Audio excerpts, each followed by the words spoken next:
بتائی سے باب بھی ذرا اس بارے میں پہلے کچھ خلاصہ بیان کرنا ہے. اردو لکھی ہوئی ہے بد قسمتی یہ ہے کہ میں نے 8ویں جماعت تک اردو پڑھی، اس کے بعد اردو پڑھی نہیں.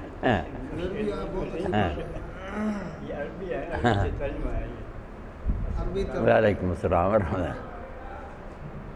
ہاں یہ ٹھیک ہے بات. آپ مولانا کو جو ہے نا اسلوب وہ سہل ممتنع ہے. ہاں یہ خاصی ثقیل قسم کی اردو لکھی گئی ہے جو عام ذہنوں تک نہیں پہنچ پاتی کیونکہ عام ذہن آسان اردو سمجھ لیتے ہیں. اور حکیم صاحب کا مطلب کہ عربی میں لکھی گئی تھی نا کتاب، تو اس کو اردو میں ترجمہ کیا گیا. اس میں کیا شک ہے؟ عموماً وہ الفاظ آ جاتے ہیں جو اصل میں ہوتے ہیں، تو اس لیے مشکل بھی نہیں ہے. ہمارا نہیں اتنی مشکل بھی نہیں. حیا، ہاں ایک لفظ ہے حیا. حیا حیا نہیں وہی وہ نہیں، حیا ایک حیا. حیا جو ہے نا، اس کا میں نے انگلش جو انگریزی کی جو ڈکشنری ہے نا اس میں تمام تلاش کیا کہ اس کا کوئی مجھے متبادل کوئی لفظ ہے انگریزی یا میں حیا کو ڈیفائن کرتا ہوں. حیا کیا ہے؟ پھر اب ان بے حیاؤں کے بعد جو کہ حیا نہیں ہے اس لیے انہوں نے حیا کے لیے کوئی لفظ ہی ڈال دیا. حیا کا لفظ ہی نہیں رکھا. حیا کے لفظ ہی کوئی نہیں پاتا. اللہ. یعنی وہ 20th سینچری ڈکشنری جو ہے نا اس کو میں نے بڑی اچھی طرح سے کھنگالا کہ اس کے لفظ کے لیے مجھے کوئی متبادل لفظ مل جائے اس کو میں صحیح طریقے سے انٹرپریٹ کر سکوں، اس کو میں لکھ سکوں اور اس کے معنی میں نا اس میں سے نکلیں کیا حیا کیا ہے. اس کے لیے آپ 20th سینچری دیکھیں، اس کے لیے آپ وہ ڈکشنری دیکھیں جو عربی سے انگریزی ہے. وہ تو انگریزی سے انگریزی ہے نا. اب زبان یار من ترکی محمد ترکی نمید عربی آتی نہیں. عربی عربی کے ایسی لغتیں ہیں جو عربی سے انگریزی میں ہیں، ان کو دیکھیں. لفظ تو ہوگا اس کے لیے پھر میں مولانا آپ کے پاس خیر بھی ہوتا ہے، قدرتی بات ہے. اللہ مہربانی. بیٹھے ہیں. ہم آپ کو پیاس بھی لگی اور کنویں کے پاس بھی نہیں جاتے ہیں. یہی مسئلہ ہے. یہ تو وہ یہی بات طلب تو یہی ہے کہ کنواں خود ہمارے پاس چل کر آ جائے. ہے. پیاس لگی ہے کنویں کے پاس نہیں جاتے ہیں. گزارش تو یہ ہے پھر حکیم صاحب انہوں نے کیا ترجمہ کیا حیا کا؟ ڈکشنری ان کے کئی الفاظ اس میں ہیں، ایک نہیں ہے کئی الفاظ. مجھے کم از کم اس معاملے میں برملا آپ کے سامنے ہم اتنے لوگوں کے سامنے ایڈمٹ کر رہا ہوں کہ مجھے ناکامی ہوئی ہے. میں اس کے لیے کوئی اچھی بات لغتیں ہیں میرے پاس نہیں. تھوڑی. ہاں ان میں دیکھیں میں نا. دیکھوں. ہاں آپ کو اگر اس میں جو کوئی لفظ مناسب ہے مجھے ضرور بتائیں. حکیم صاحب کہتے ہیں نا عربی سے انگریزی جو کیا نا اوکھا کام ہے. اللہ. عربی سیکھوں پھر عربی سے اس لغات کو تلاش کروں. بات یہ ہے کہ جو عیسائیوں والوں نے کام کیا ہے میڈیکل میں ان کو عیسائی بنانے کے لیے، اس میں ان کی زبانوں کی بات ایسی تھی جن کی حروف جھجی نہیں تھی. ان کی حروف جھجی ایجاد کی، ان کی گرامریں بنائیں، پھر ان کو ریڈس بنائیں. تو وہ جذبہ ہونا چاہیے کہ اس کے جو ایک زندہ زبان ہے اس کے سیکھنے میں کیا مشکل ہے. یہ تو بہت فصیح زبان ہے. یہ تو زندہ زبان ہے. زندہ اس میں زبان ایک لفظ کے کئی معنی ہیں. زندہ زبان وہ ہوتی ہے جس کو لوگ لکھیں بولیں. آپ ریڈیو کھولیں آپ کو کوئی نہ کہیں سے عربی کی آواز سناتے ہیں. موضوع جو تھا اس میں تو یہی ہے کہ باوجود اتنے ارتقاء کے، تخلیقی ارتقاء کے، مادی تخلیقی ارتقاء کے، پھر بھی ابھی تک غربت وہی ہے. اخلاق کی غربت ہے، ایک نظام کی غربت ہے. اس کے لیے اسلام کا سہارا چاہیے. اور یہ برملا کہا گیا ہے کہ اسلام کو اختیار کریں تو آپ کو یہ الوہیت کا بھی جواب مل جائے گا اور نظام کا ہونا چاہیے وہ مل جائے گا. اس میں اخلاقی اقدار قائم ہو جائیں گے، طرز حکومت بھی مل جائے گا. اللہ اکبر. بالکل یہی بات. یہی ہے باتیں بہت قابل غور چیزیں ہیں یہ. ایک اشتراکی نظام بھی وہ بھی ناکام. لیکن اللہ تعالیٰ کی اپنی مشیت ہے. دیکھیے اب بظاہر حالات جو ہے اس میں اب مغرب کا جو ہے مغلوب ہونا بڑا مشکل نظر ہوتا ہے. لیکن آپ یہ دیکھیے کہ کسی زمانے میں یہ 7ویں صدی ہجری کی بات ہے، سارا یورپ اور ایشیا یہ وسطی جو ہے آدمی یہ ان کو رون ڈالا سکتا تھا. کوئی چیز ان کے آگے ٹھہری نہیں. انہوں نے جس طرح سے بغداد کو تباہ کیا اس کی کوئی مثال تاریخ کے ذریعے میں تھی. یہاں تک کہ مورخین لکھتے ہیں کہ کتابوں کے پل بن گئے، علم دشمن تھی، اور جو ہے وہ سیاہ ہو گیا کتابوں کی سائز سے، اس میں بہت سے لکھتے تھے. لیکن آپ یہ دیکھیے کہ پھر اللہ کی مشیت کیا ہوئی، وہی تاتاری مسلمان ہو گئے. ان تاتاریوں کو بلایا کس نے تھا؟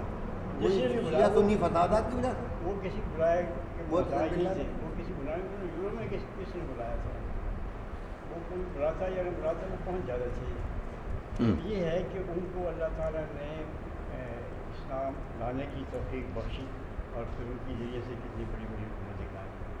پھر آپ یہ بھی دیکھیے ایک بزرگ کا کرشمہ کہ اشتراکی نظام جو تھا وہ کتنا جبر کا نظام تھا. کیا اس کے بعد یہ تصور کیا جا سکتا تھا کہ یہ بھی کوئی ختم ہو، جہاں بولنے کی آزادی نہیں ہے، جہاں لکھنے کی آزادی نہیں ہے، اور جہاں بیوی کو پتہ نہیں ہے کہ جو خاوند ہے یہ میری جاسوسی کر رہا ہے، اور خاوند جو ہے اس کو پتہ نہیں کہ بیوی میری جاسوسی کر رہی ہے. لیکن جب وہ ٹوٹا ہے اور ٹوٹ گیا ہے تو وہاں پھر اسلام نکل آیا. ضرور کہتے ہیں وہ نکل آیا. تو اس لیے اب بھی آپ دیکھیں نا کہ نوجوان نسل جو ہے وہ اسلام کی جدت ہے، وہ قربانیاں دے رہی ہے، اس کے لیے تمام سختیاں جو ہے وہ جھیل رہی ہے. اس تہذیب کا مادی پہلو یقیناً ایسا ہے کہ جس کا مقابلہ بہت آسانی کے ساتھ نہیں ہو سکتا، لیکن یہ ممکن ہے کہ یہی جو ہیں ان میں سے کوئی مسلمان ہو جائے، یہی طاقت میں سے اس کا تو امکان ہے. اب دیکھیے نا کہ ایک وہاں بھی یہ سوچ جو موجود ہے کہ ہماری یہ ادھوری ترقی ہے، روحانیت کی جانب ہماری وہ اخلاقی جو فرق ہے وہ بالکل ہی ہم اس لحاظ سے نادار ہے. یہ تو سوچنے والے وہاں موجود ہیں اور فلاسفر جو ہیں یہ سوچ رہے ہیں. لیکن اب جس عیاشی کی اس پر پہنچ چکے ہیں اسٹیج پر، اس عیاشی کو چھوڑنے کے لیے تیار نہیں ہے.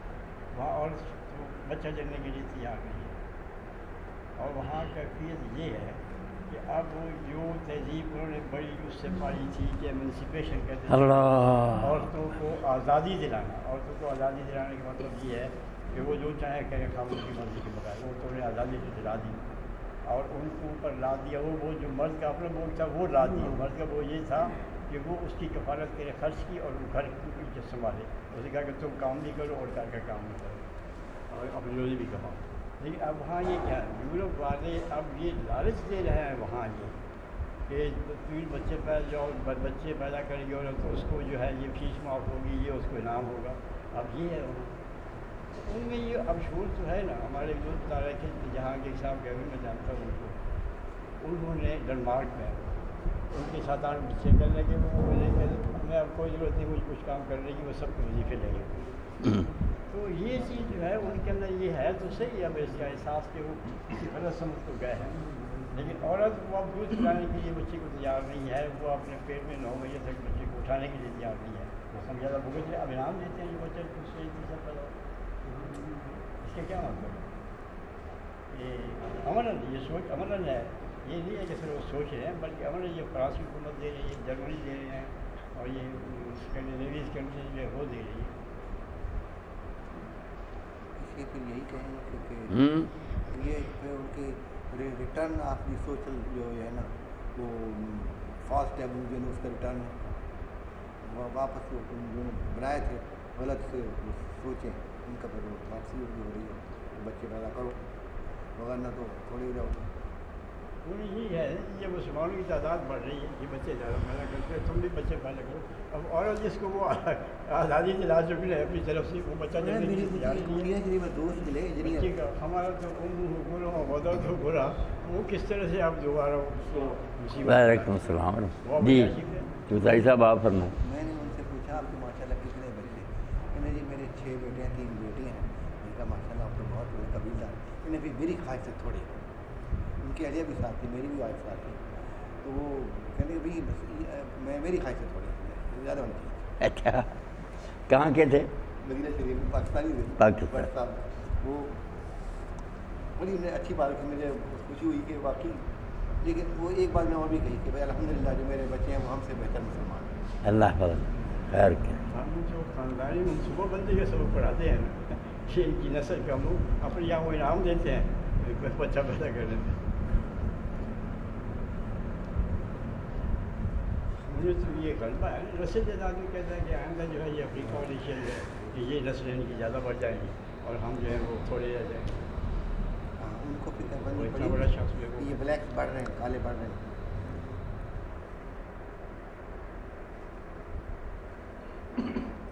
اصل نظام جو ہے نا یہی ہے، اس کا جو اخلاقی پہلو ہے نا اس سے کورے ہیں. مادی غلبے کا کوئی جواب نہیں ہے.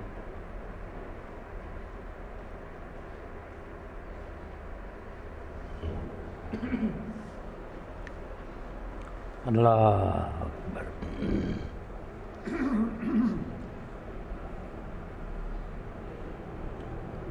ایک یہ بھی جو اسلام کے اعتراض جو کرتے ہیں یہ نئے والدین جو ہیں وہ یہ کہتے ہیں کہ اسلام تو دنیا مادی سوچتا ہی نہیں ہے، اس کے بارے میں اس کو کیوں انتظام دیا جائے، یہ سوچ ہی نہیں ہے. یہ سید قطب صاحب رحمۃ اللہ علیہ نے اس بات کو واضح کر دیا کہ جو یہاں کے مادی وسائل ان سے کام لینا تو یہ اس کا فرض ہے. اور اپنے زمانے میں علم میں حرم میں سب آگے سے سب سے آگے ہو گئے تھے، پیچھے سب سے پیچھے تھے اور سب سے آگے ہو گئے. یہ تو مسلمانوں کی تاریخ بتا رہی ہے. ساری دنیا کے استاد تھے علم میں. یورپ کے لوگ جو ہیں وہ قرطبہ کی یونیورسٹی میں آ کے پڑھتے تھے، عیسائی اور اور زمانے کے بیکن جو ان کا بڑا 15ویں صدی کا مصنف وہ کہتا ہے کہ جس نے علم سیکھنا ہے وہ عربی پڑھے. یہ تو نہیں ہے کہ اسلام جو ہے مالی ترقی میں رکاوٹ ہے، وہ ذرائع کام میں لانا ضروری ہے کیونکہ مقابلے دوسری طاقتیں تو نہیں نا بیٹھتی.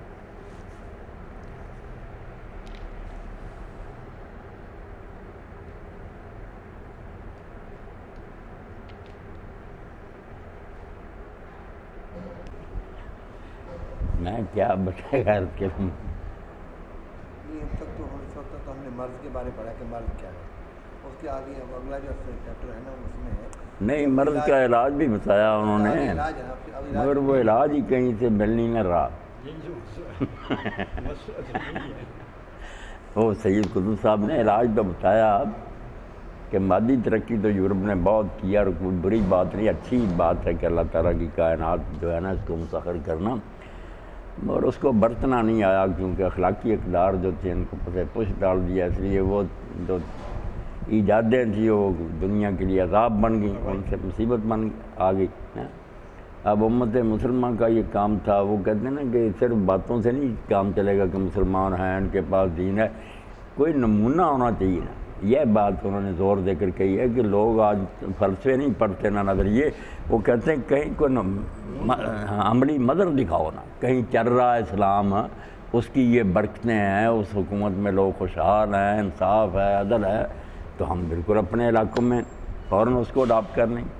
ان یہ نمونہ تو ہے نہیں. بات تو وہی ہوئی نا جو مولانا عبید اللہ سندھی مرحوم نے کہی کہ میں نے جب یہ اشتراکی انقلاب آیا تو لینن سے بات ہوئی میری، میں نے کہا اتنے خون خرابے کے باوجود تم ناکام ہوئے، امیر غریب کا مسئلہ حل نہیں ہوا، اسلام کا معاشی نظام تو اس کی میں نے تشریح کچھ کی.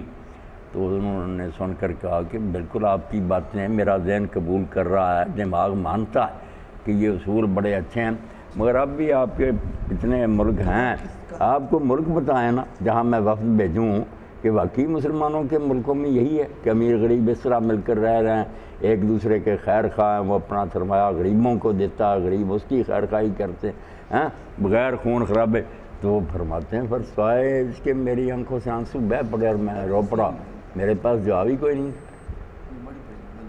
بات تو یہی ہے نا کہ ہمارے پاس اب عملی نمونہ کوئی، باتیں کرنے کا کیا فائدہ کہ یورپ جو ہے نا وہ گمراہ ہے، ہمارے پاس اچھا ایک نسخہ اچھا لے کر بس غلاف میں بند کر کے بیٹھے رہے ہیں، اس کو چومتے چاٹتے رہیں، تلاوت کرتے رہیں، محفل حسن قرات ہوتی رہے، مقابلے میں انعام ملتے رہیں کہ اس نے بہت اچھی طرح پڑھا ہے. اب ماشاء اللہ حکیم صاحب، اچھا حکیم صاحب اب درس حدیث پاک دیں.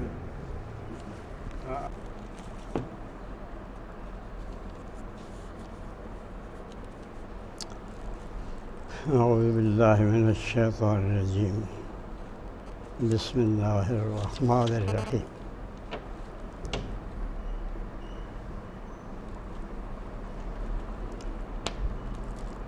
عن ام المؤمنین ام سلمہ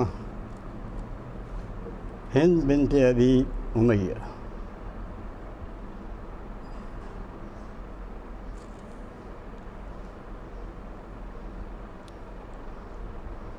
حذیفہ رضی اللہ تعالی عنہ عن النبی صلی اللہ علیہ وسلم انہ قال انہ یستعمل علیکم امراء فتعرفون وتنکرون فمن کرہ فقد برئ ومن انکر فقد سلم ولکن من رضی وتابع قالوا یا رسول اللہ الا نقاتلہم قال لا ما اقاموا فیکم الصلاۃ رواہ مسلم۔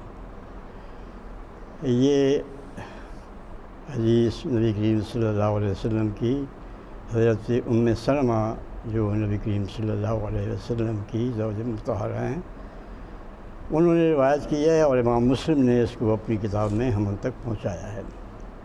یہ بھی ابھی وہ امر بالمعروف کا سلسلہ ہی چل رہا ہے۔